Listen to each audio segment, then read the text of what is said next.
They didn't know who he was, but when a flight attendant slapped 10-year-old Asher Klein in front of a full cabin, the world was already watching. 10 minutes later, a $3.1 billion airline partnership froze mid-air. Tell us where you're watching from. Have you ever witnessed something like this? Would you speak up? The Frankfurt to Boston flight had just begun boarding when Asher stepped onto the plane. He was small, quiet, and careful. His blue backpack hugged tightly to his chest. His mom always told him, "Be respectful, be invisible if you have to." He found seat 12C in the premium comfort section, like his ticket said. He checked twice, sat neatly, and waited. Then she appeared. Lorna Baxter, the flight attendant in polished heels and a too-tight bun, scanned the row and stopped cold. Her fake smile dropped. "Young man, that's not your seat," she snapped. Asher blinked. "It says 12C on my ticket." Lorna grabbed the slip from his hands and scoffed. "Figures," she muttered under her breath, loud enough to sting. Then, with a sharp motion, she smacked the top of his head. Not a hard slap, but one meant to humiliate. Gasps. One phone lifted. Another passenger lowered their newspaper. "Don't sit where you don't belong," she hissed. "Go find your actual seat."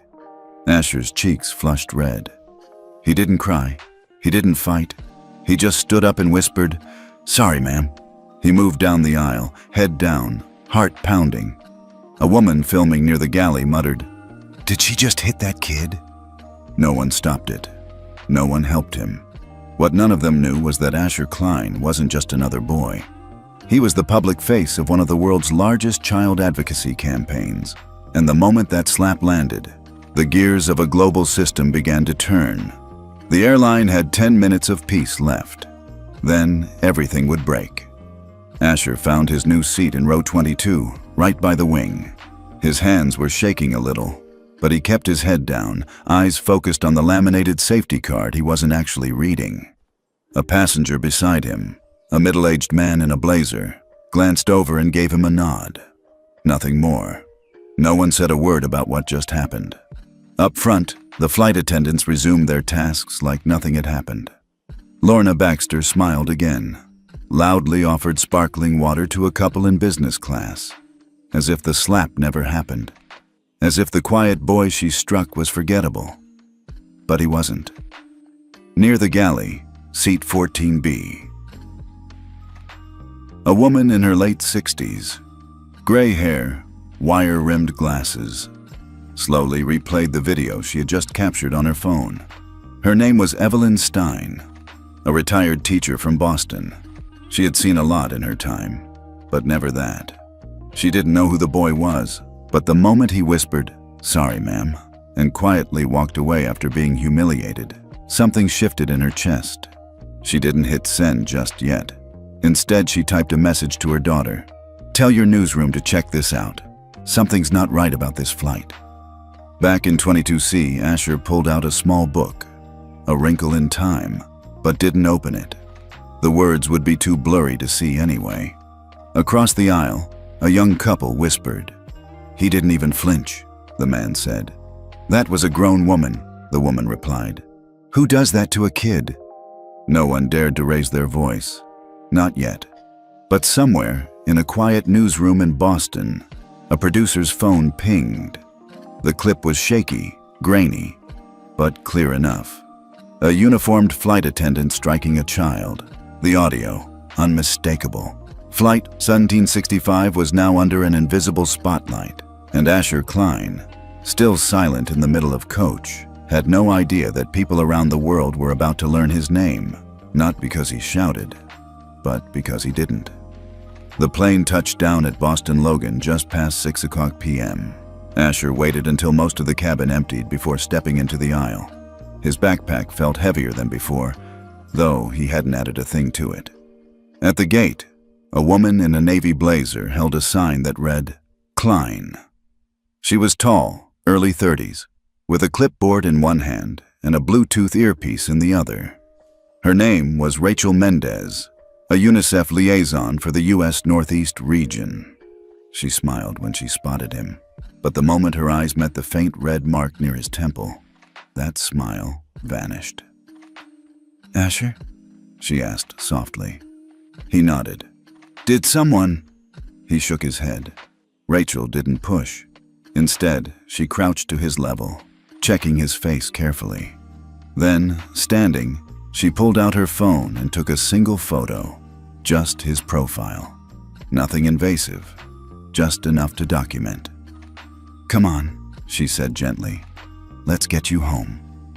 They exited through the side gate, but inside Rachel's phone, an alert was already spreading. A Level 2 flag triggered in the internal Hope Link system, not for a medical emergency or lost child, but for something far more delicate. Public representative of global campaign, minor involved in incident. The name Asher Klein wasn't just any name. It was tied to more than 120 international advocacy programs, to billboard campaigns in 22 countries, to televised PSAs with voiceovers by presidents and poets. His face had appeared in UN conference reels, travel safety campaigns, even airline ads themselves. He was the symbol of Kids of Hope, the living face of dignity, safety, and child respect in modern travel. And he had just been struck by a uniformed staffer, in public, on video. At a logistics office in New York, someone's screen turned red. Geneva got pinged. Rachel's phone buzzed. A quiet notification from HQ. Flagged. Incident involving Klein. Confirm visual. Forward details within 30 minutes. Rachel swallowed hard. She looked down at the boy walking beside her, completely unaware. He hadn't cried, hadn't spoken of what happened, but somewhere in the system, the clock had already started ticking. The world was about to remember his name. Rachel hadn't even buckled her seatbelt in the black sedan when her phone buzzed again. This time, it wasn't a text. It was a HopeLink Level 1 escalation. She froze. The only time she'd seen one of those was during a major incident in Nairobi involving a refugee transport gone wrong. But this... She glanced at Asher in the back seat, quietly scrolling through an e-book on his tablet. The red mark on his temple had faded slightly, but it was still there. So was the silence. Rachel tapped the notification. A secure message from Geneva lit up her screen. Incident confirmed. Subject identified as Asher Klein. Suspend all related partnerships. Initiate fund freeze protocol. 10 minutes. That's how long it took. From a slap in an airplane aisle to $3.1 billion in pending funding being locked across 14 international airline groups. The HopeLink dashboard lit up across offices in New York, Geneva, Brussels, and Singapore. The airline in question, Voyant Air, was already under review for a pending partnership renewal. Now, their internal status flipped to suspended under ethics review. Rachel's earpiece chimed. "Rachel, this is HQ. Is Asher secure?" "Yes, he's with me. We're heading home. You need to brief Geneva within the hour. They want timeline, images, witness names, everything." Rachel swallowed hard. "Understood." In the back seat, Asher finally looked up. "Miss Rachel?" he said softly. "Yeah? I didn't do anything wrong, right?" She turned in her seat, heart sinking. "No, sweetheart, you didn't. And you don't have to worry. You're not the one in trouble." He nodded, not fully convinced. Rachel's phone buzzed again. Another internal memo. Flag. Media interest detected. Keywords Klein. Flight. And incident trending. Prepare for visibility spike. And that was just the beginning. Somewhere in an office above Manhattan, a senior partnership manager opened her dashboard and froze. She clicked into the report and recognized the boy's face. "Oh no," she whispered. "They slapped that kid?" And just like that, the countdown began.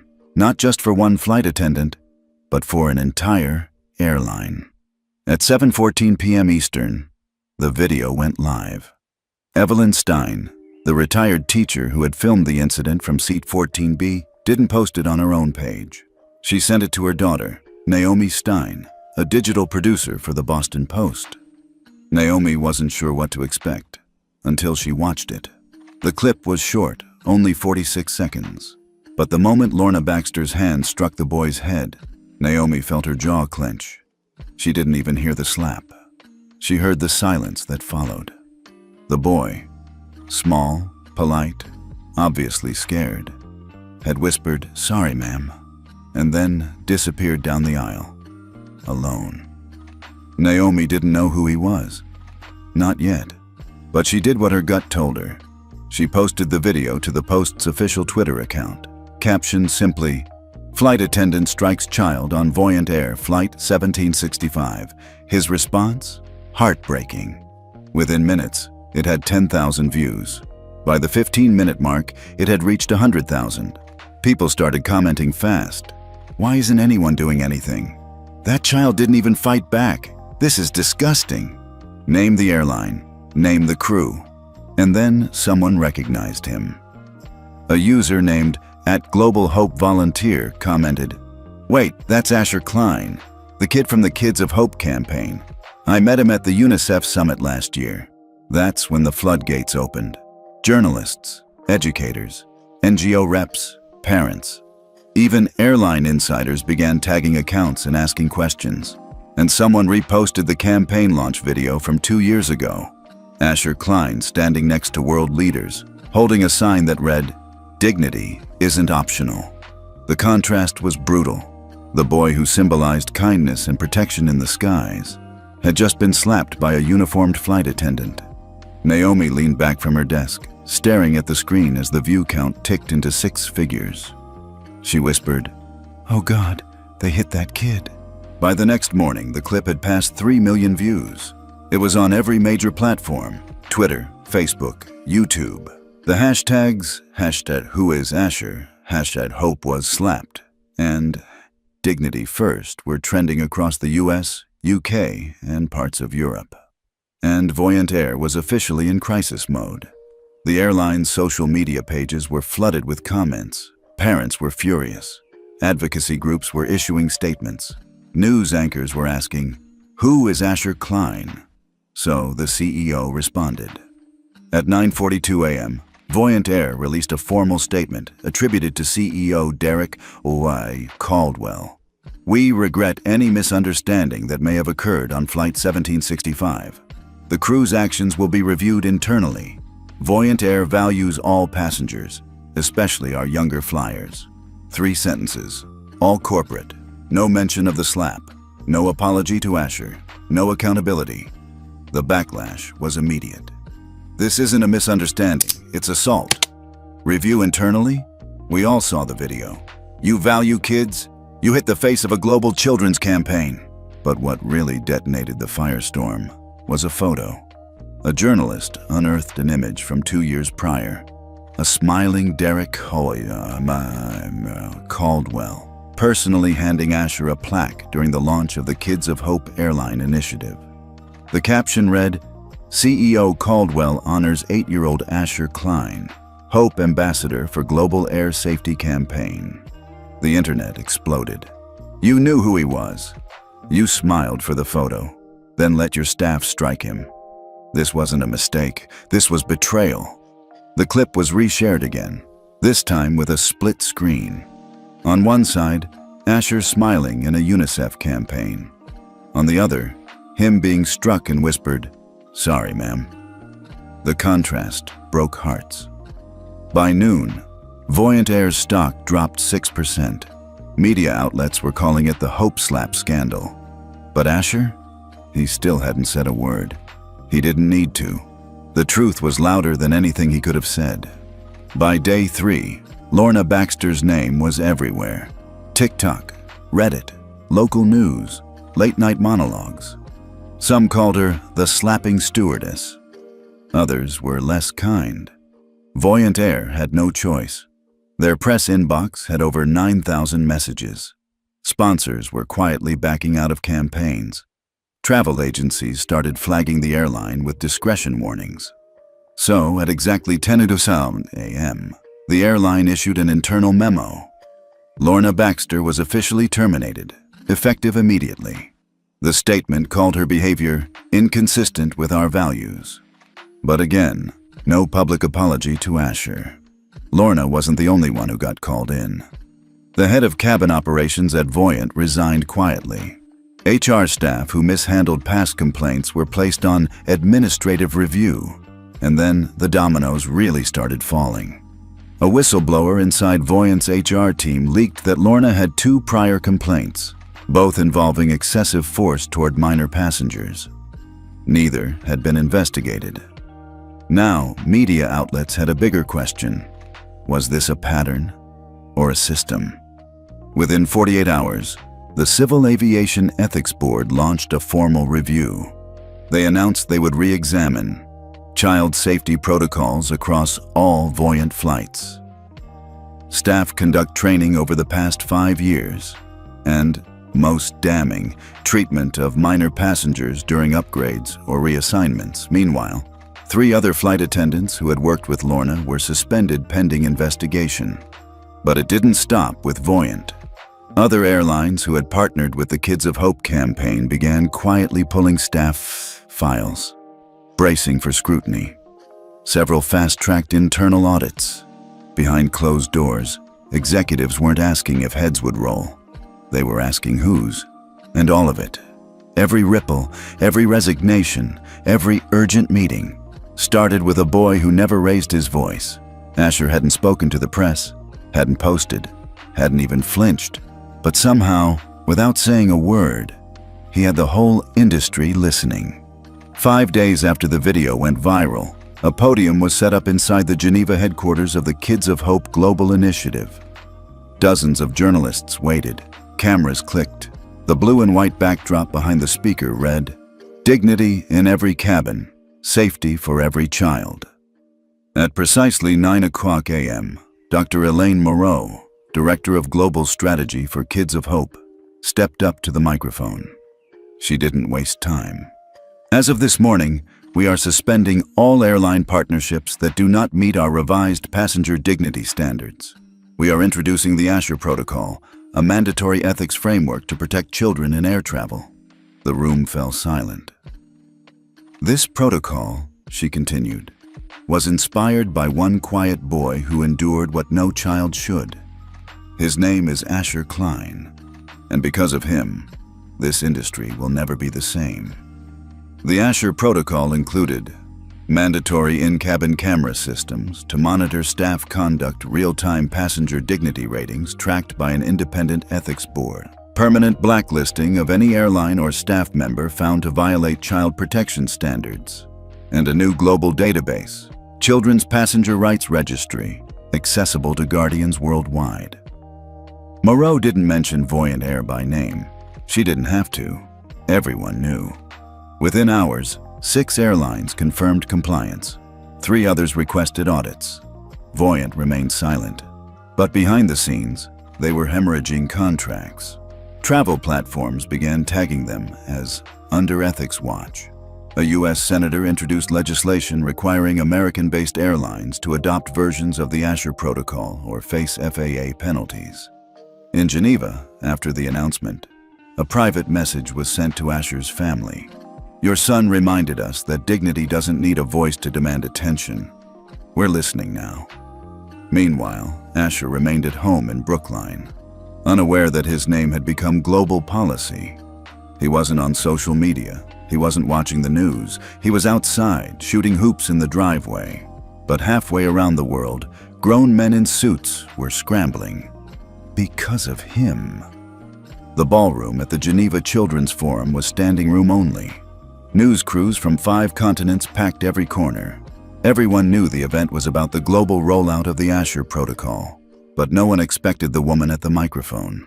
She stood poised in a navy dress, curls tucked behind her ears. No publicist, no teleprompter, just a quiet dignity. "My name is Dr. Meredith Klein," she said. "I'm a child psychologist, a mother, and the legal guardian of Asher Klein." There was a ripple through the room. People leaned forward. Cameras zoomed in. "He didn't want to come today?" She smiled faintly. "He said, 'You can go, Mom. I'm tired of hearing about me.'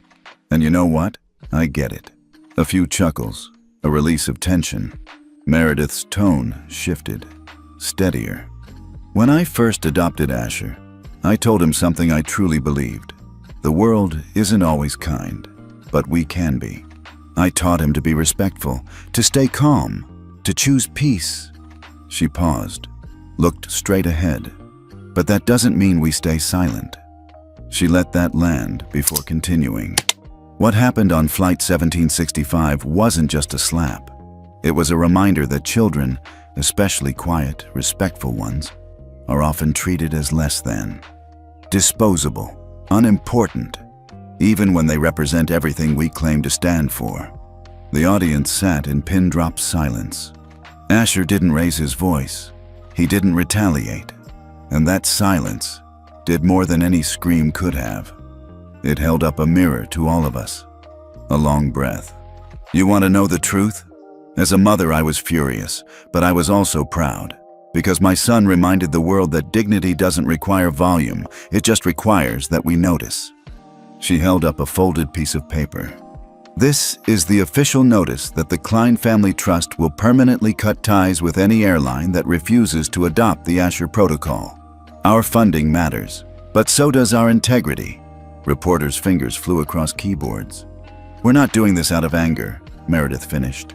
We're doing it to protect children who don't have cameras watching, who don't have hashtags, who still get ignored every day. A standing ovation erupted.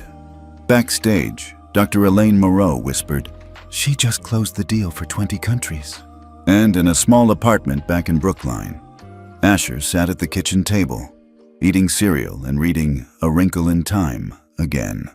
He didn't know his mom's speech had just gone viral. He didn't know travel policy was rewriting itself in real time. But Meredith's voice echoed far beyond that room. My son never needed the spotlight, but now that it's here, we'll use it to make sure no other child is ever slapped. Then silenced. Should more parents speak up like Meredith did? Comment, I would, if you believe silent kids deserve louder defenders.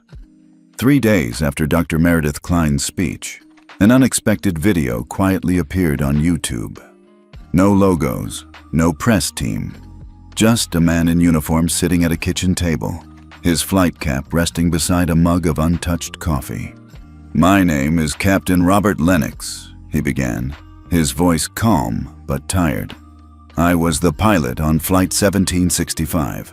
The video was barely 2 minutes long, but within hours, it had over 3.2 million views. I've been a commercial pilot for 28 years, he said.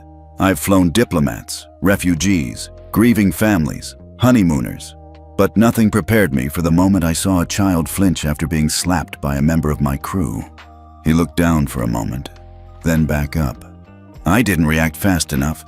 I didn't step in, and for that, I owe Asher and every kid on every flight I've ever flown an apology.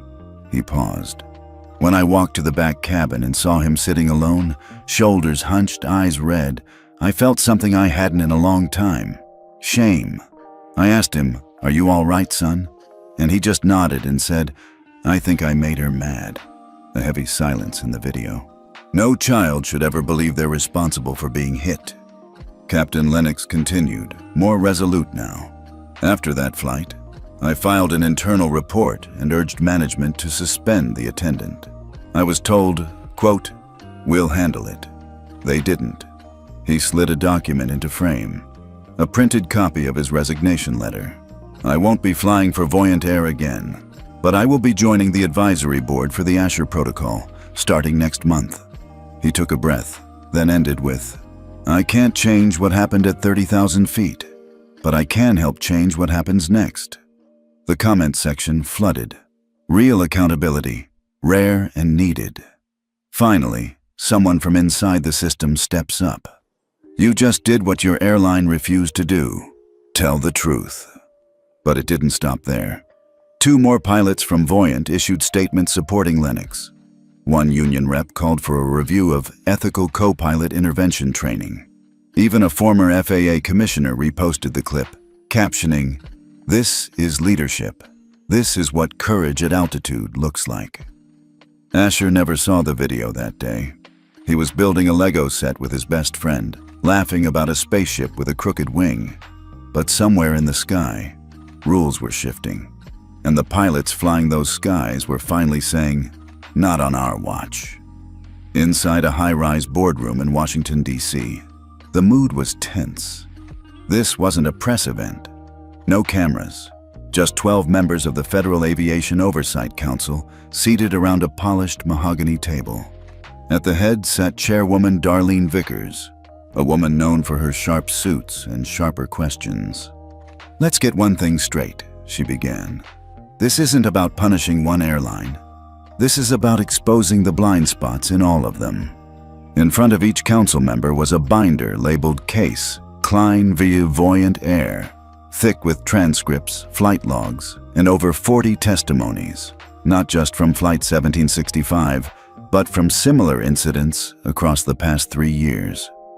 As Vickers flipped a page, she said quietly, "The child didn't scream, didn't fight back, and yet this became a global incident." One councilman murmured, "Because the silence made it louder." Nods followed. For years, cases like Asher's were either dismissed or settled quietly. But now, with the public watching, Congress pressuring, and social media archiving every slip, the game had changed, and so had the expectations. That same morning, 2 major unions representing flight crews issued a joint statement. "We support the Asher Protocol and call for a national ethics retraining mandate." 5 major airlines pledged full compliance. Voyant remained uncommitted until stockholders threatened to pull out if they didn't act fast. Later that week, Chairwoman Vickers appeared before a bipartisan Senate subcommittee and delivered her recommendations. Creation of an independent passenger conduct bureau. A nationwide dignity on board scorecard viewable by the public legislation to ensure whistleblower protection for cabin crew and passengers alike. The name of the proposal? The Asher Air Safety and Dignity Act. Within 24 hours, the proposal gained 37 co-sponsors. Meanwhile, news outlets began connecting the dots. This wasn't about one slap.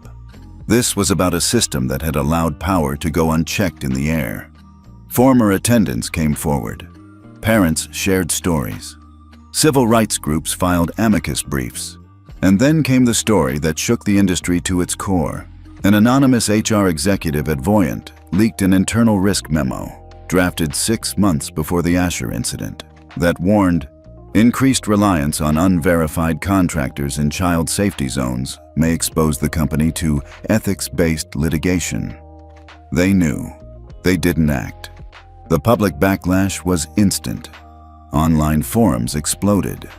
One post read, "This wasn't oversight. It was apathy." Back in Brookline, Dr. Meredith Klein sat in the living room, scrolling through the day's headlines while Asher worked on a school project beside her. She looked over and smiled. "You're changing more than you know, kid." Asher glanced up. "Am I in trouble?" Meredith laughed softly. "No, baby. You're why the system's finally listening." He nodded, thoughtful. "Can I still go to camp this summer?" She ruffled his hair. "You bet. You've got a whole world to explore." As policy drafts moved through Capitol Hill, airlines rewrote training manuals, and ethics scoreboards went live on travel sites. One thing became clear. This wasn't just reform. It was a reckoning. A gentle breeze rustled the trees in Brookline as Asher Klein sat cross-legged on the school stage, legs bouncing nervously. It was end-of-year assembly day, and every 6th grader had been asked to submit one sentence describing what they learned this year. Most kids wrote about math, field trips, or their favorite books. Asher's paper simply said, "People are listening, even when you don't say anything."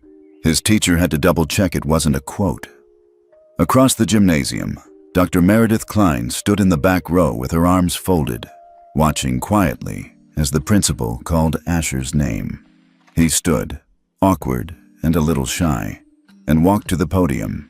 There were no cheers, no spotlight, just a warm silence. "Asher," the principal said, holding up the paper, "this is probably the most profound sentence I've read in all my years of doing this." The crowd clapped politely. Asher gave a tiny smile and walked back to his seat. That evening, back at home, Meredith tucked him in and kissed his forehead. "You okay?" she asked. He nodded. "I didn't want to say anything big. I just wanted it to be normal again." Meredith smiled. "You've already done the big stuff, sweetheart. What comes next is yours to enjoy." Outside, the world was still catching up. The Asher Air Safety and Dignity Act had passed both chambers of Congress. Voyant Air issued a public apology and began funding a new ethics training center under Asher's name. And across airports in Europe, Asia, and South America, terminals now displayed stickers reading, "This airline complies with the Asher Protocol." But none of that was on Asher's mind. He was thinking about his upcoming soccer tryouts, the camp he'd finally get to attend this summer, and the Lego kit he never quite finished. Because he never asked to be the face of a movement. He didn't want to become a headline. He just wanted his seat back. And in a world that too often demands anger to ignite change, it was his quiet that turned into a roar. Not from a microphone, not from a protest, but from the ripple of a still moment that refused to be ignored. 6 months later, in a crowded airport lounge in Dubai, a flight attendant noticed a young boy gripping his boarding pass with shaky hands. He looked nervous. Alone. She knelt down beside him. "First flight?" He nodded. She smiled warmly. "What's your name?" He whispered. "Eli." "Well, Eli," she said, gently helping him up. "Your seat is right up front. You're safe here, and if anyone ever treats you otherwise." She paused, tapped the badge on her vest. "We fly Asher Standard now. Would you fly with an airline that honors the Asher Standard?" Comment. He changed everything if you believe one silent child really can change the world.